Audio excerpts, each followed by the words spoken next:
Hi students, welcome to Vari Medical Academy. So உங்களுக்கு எல்லாத்துக்கும் ஒரு good news. Vari Medical Academy சார்பாக இனி வரும் நாட்கள் டெய்லியும் ஒவ்வொரு டாபிக் நம்மளுடைய faculty members live video stream உங்களுக்கு கொடுக்க போறாங்க. Wish you all the best my dear future doctors. Topic ஏதாவது வந்து கிளாரிட்டி வேணும் அப்படிங்கிற எந்த கண்டென்ட் ஆனாலும் கமெண்ட்ல தெரியப்படுத்துங்க. அதுக்குண்டான சொல்யூஷன் Vari Medical Academy சார்பாக கொடுக்க ரெடியா இருக்கும். இந்த மாதிரி வீடியோக்கள் உங்களுக்கு பிடிச்சிருந்தா மறக்காம லைக் பண்ணுங்க, சப்ஸ்கிரைப் பண்ணிக்கோங்க. Good morning students. So today இன்றைக்கி நம்ம என்ன டாபிக் பார்க்க போகிறோம் அப்படின்னா ஹீட் என்ஜின், அதாவது வெப்ப இயந்திரம்.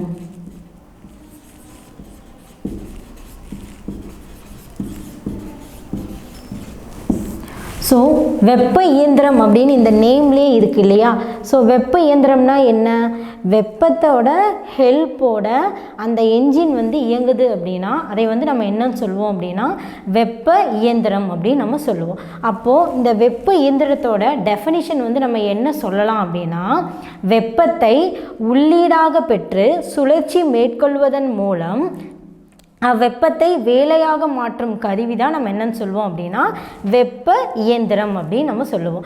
இப்போது இந்த வெப்ப இயந்திரத்துக்கு நம்ம பார்க்கறதுக்கு முன்னாடி ஃபஸ்ட்டு நம்மளுக்கு என்ன தெரியணும் அப்படின்னா தேக்கி அப்படின்னா நம்மளுக்கு என்னன்னு தெரியணும். ஸோ நம்மளுக்கு வெப்ப இயந்திரம் பார்க்கறதுக்கு முன்னாடி நம்மளுக்கு என்ன தெரியணும்? தேக்கி அப்படிங்கிறது வந்து ரொம்பவும் இம்பார்ட்டண்ட். தேக்கி அப்படின்னா என்ன அப்படின்னா மிக அதிகமான வெப்ப ஏற்பு திறன் கொண்ட அமைப்பு. ஸோ தேக்கி அப்படின்னா என்ன?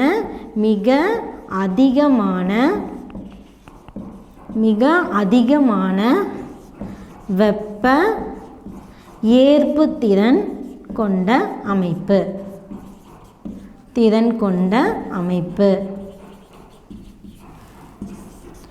ஸோ இந்த அமைப்பில் வந்து எப்போவுமே வெப்பநிலை வந்து என்ன ஆகாது அப்படின்னா சேஞ்ச் ஆகாது. ஸோ வெப்பநிலை வந்து என்ன ஆகாது?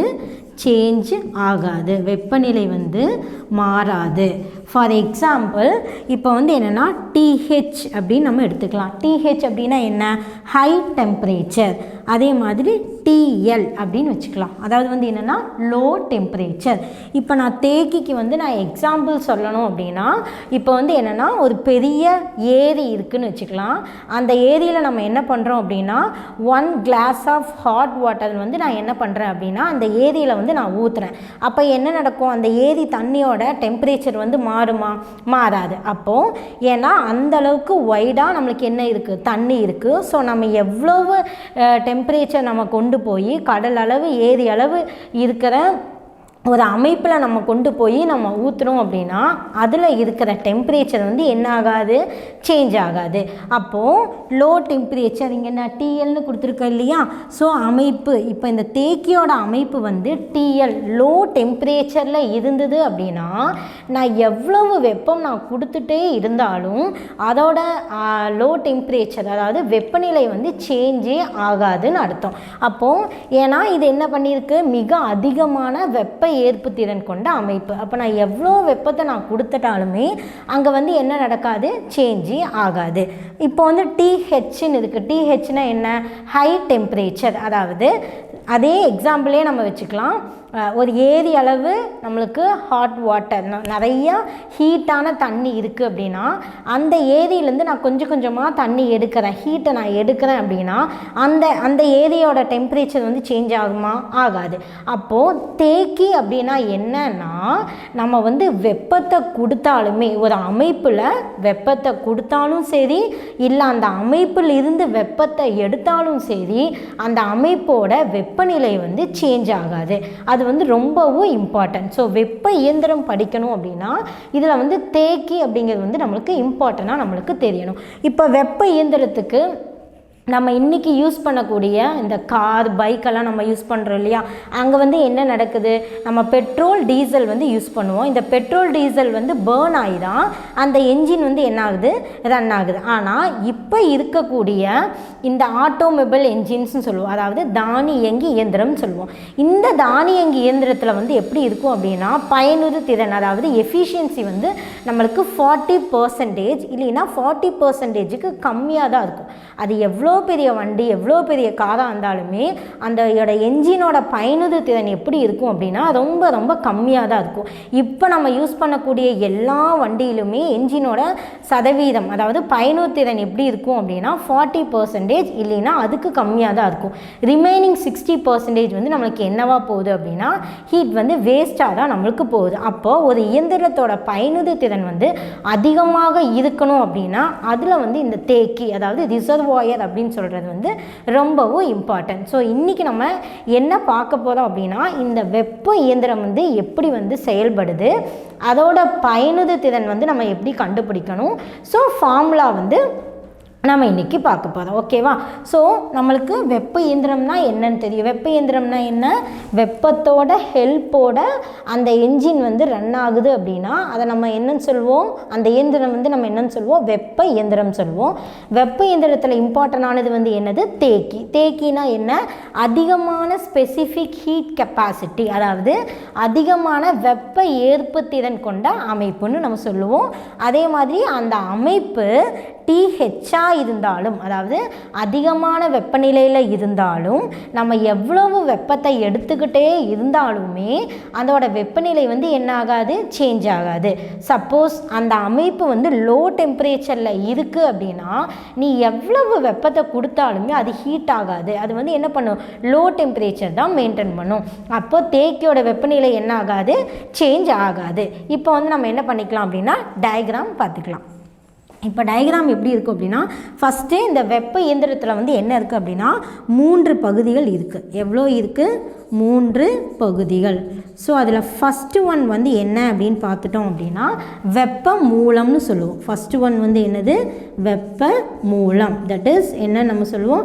TH அதாவது ஹை டெம்பரேச்சர். ரெண்டாவது வந்து என்ன அப்படின்னா செயல்படும் பொருள் அதாவது ரெண்டாவது செயல்படும் பொருள். ஸோ இங்கே செயல்படும் பொருளாக நம்ம என்ன யூஸ் பண்ணுவோம் அப்படின்னு பார்த்துட்டிங்கன்னா தண்ணீர் அல்லது வாயு. தண்ணீர் இல்லைன்னா நம்ம என்ன பண்ணுவோம்? வாயு யூஸ் பண்ணுவோம். அடுத்தது மூணாவது வந்து என்ன அப்படின்னு பார்த்துட்டோம் அப்படின்னா வெப்ப ஏற்பி. ஸோ வெப்ப ஏற்பி. ஸோ வெப்ப ஏற்பினா என்ன அப்படின்னா TL. ஸோ TLனா என்ன? அந்த அமைப்பு வந்து எப்போவுமே லோ டெம்பரேச்சரில் தான் இருக்கும். எவ்வளோ ஹீட்டு போனாலுமே அந்த அமைப்பு வந்து என்ன ஆகாது? ஹீட்டே ஆகாது. லோ டெம்பரேச்சரே தான் மெயின்டைன் பண்ணும். அதுக்கு தான் நான் ஸ்டார்டிங்லேயே நான் என்ன சொல்லிட்டேன்? தேக்கி அப்படிங்கிறது என்னன்னு சொல்லிட்டேன். அதுக்கு எடுத்துக்காட்டுகளும் நான் சொல்லிட்டேன். எவ்வளவு ஹீட்டு கொடுத்தாலுமே என்ன ஆகாது? லோ டெம்பரேச்சர் தான் மெயின்டைன் பண்ணும். ஏன்னா அதிகமான வெப்ப ஏற்பு திறன் கொண்டவை. அதே மாதிரி எவ்வளவு ஹீட் எடுத்தாலும் ஹீட்டு கம்மியாகாது. For example 100 degree Celsius maintain பண்ணுது அப்படின்னா நான் அதுலேருந்து ஒரு 50 டிகிரி செல்சியஸ் எடுத்துட்டாலுமே எனக்கு அது என்ன பண்ணும் அப்படின்னா 100 டிகிரி செல்சியஸே தான் மெயின்டைன் பண்ணும். ஸோ அங்கே அந்த இடத்துல வந்து என்ன ஆகாது? ஹீட்டு வந்து கம்மியே ஆகாது. நான் வந்து எவ்வளோ வேணாலும் எடுத்துக்கிட்டே இருக்கலாம். ஸோ அதுதான் என்ன? தேக்கி. அப்போ இங்கே வெப்ப மூலம் அண்ட் வெப்ப ஏற்பி வந்து எனக்கு என்னவா செயல்படுது? தேக்கியாக செயல்படுது. ஆனால் ஃபஸ்ட்டு ஒன் வந்து என்ன? High temperature. ஸோ இங்கே நான் வெப்பத்தை எடுக்கிறேன். எவ்வளவு எடுத்தாலுமே அது சேமாக தான் இருக்கும். எனக்கு வந்து என்ன ஆகாது? கம்மி ஆகாது. அதே மாதிரி வெப்ப ஏற்பினா நான் எவ்வளவு கொடுத்தாலுமே வெப்பத்தை நான் கொடுத்துட்டே இருந்தாலுமே நீ அந்த ஏரி தண்ணியில் கொண்டு போய் நீ 1 டம்ளர் இல்லை எவ்வளவு ஹாட் வாட்டர் நீ ஆட் பண்ணிகிட்டே இருந்தாலும் அந்த தண்ணி வந்து ஹீட் ஆகவே ஆகாது இல்லையா? ஸோ அந்த மாதிரி நான் எவ்வளவு ஹீட்டு கொடுத்தாலுமே இந்த வெப்ப ஏற்பி வந்து லோ டெம்பரேச்சர் மட்டும்தான் என்ன பண்ணும்? மெயின்டைன் பண்ணும். ஓகேவா? இப்போ அடுத்தது வந்து என்னென்னு கொடுத்துருக்காங்க இங்கே? செயல்படும் பொருள் தண்ணீர் அல்லது வாயு. இப்போ அந்த காலத்துலலாம் நம்ம ஸ்ட்ரீம் என்ஜின் வந்து பார்த்துருப்போம். அதாவது நீராவி இயந்திரம் பார்த்துருப்போம்.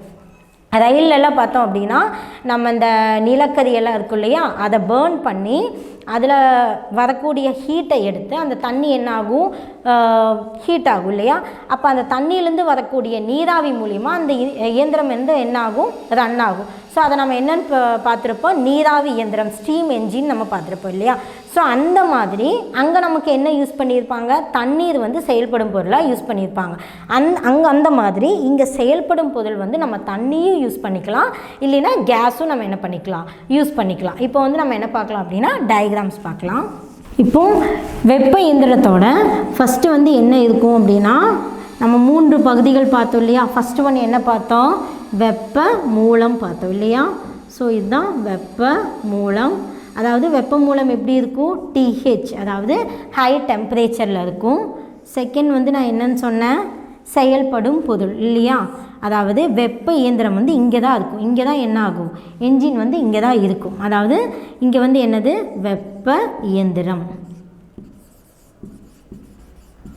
வெப்ப இயந்திரம். அதே மாதிரி மூணாவது வந்து என்னதுன்னு நம்ம பார்த்தோம், வெப்ப ஏற்பி. ஸோ இந்த இடத்துல தான் நம்ம என்ன பண்ணுவோம், செயல்படும் பொருளை வந்து நம்ம யூஸ் பண்ணி அதனால் என்ஜின் வந்து என்ன ஆகும், ரொட்டேட் ஆகும். ஸோ இங்கே வந்து நம்மளுக்கு என்ன இருக்கும்,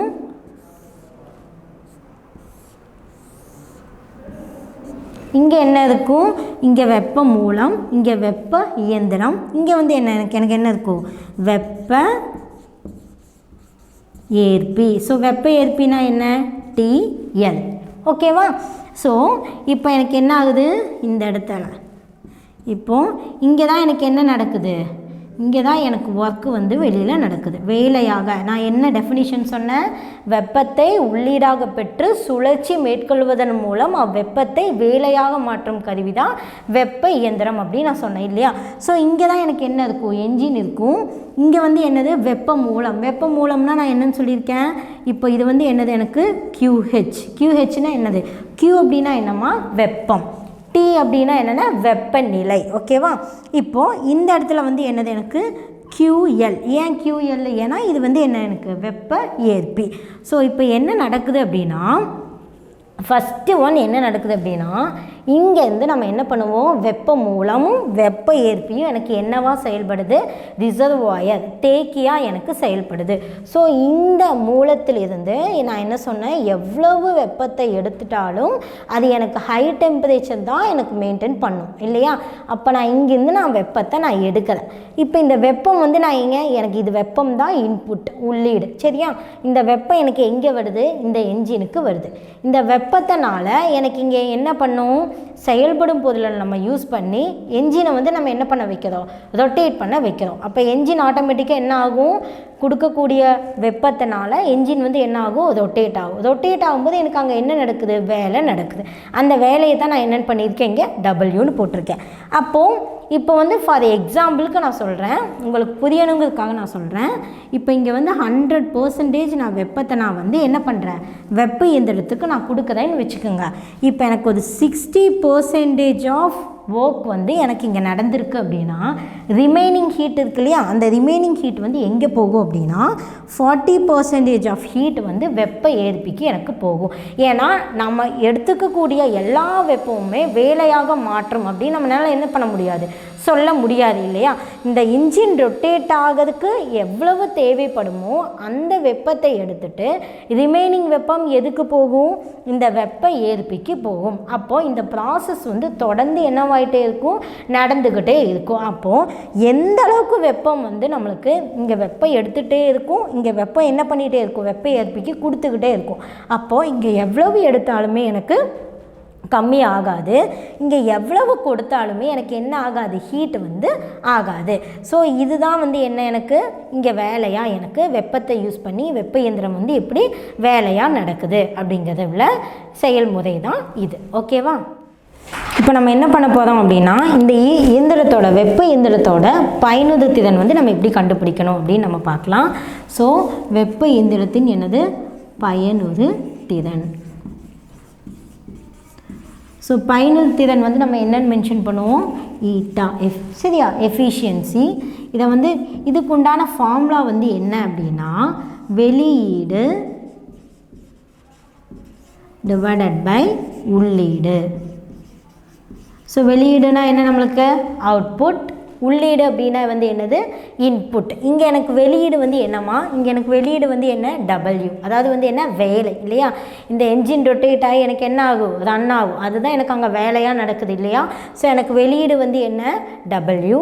உள்ளீடு வந்து என்ன, இங்கே நான் எதை நான் உள்ளீடாக பெற்றேன், வெப்பம் இல்லையா. அப்போ நான் வெப்பத்தை வந்து தான் நான் இன்புட்டாக நான் கொடுத்துருக்கேன் இல்லையா.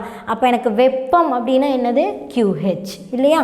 அப்போது ஈட்டா ஈக்குவல் டு நான் என்னென்னு எழுதலாம், வெளியீடு. வெளியீடு வந்து நான் எப்படி எழுதலாம், எனக்கு இங்கே ஒர்க்கு நடந்திருக்கு இல்லையா, அதுதான் எனக்கு output. So W divided by உள்ளீடு வந்து என்னது, எனக்கு வெப்பம், அதாவது QH.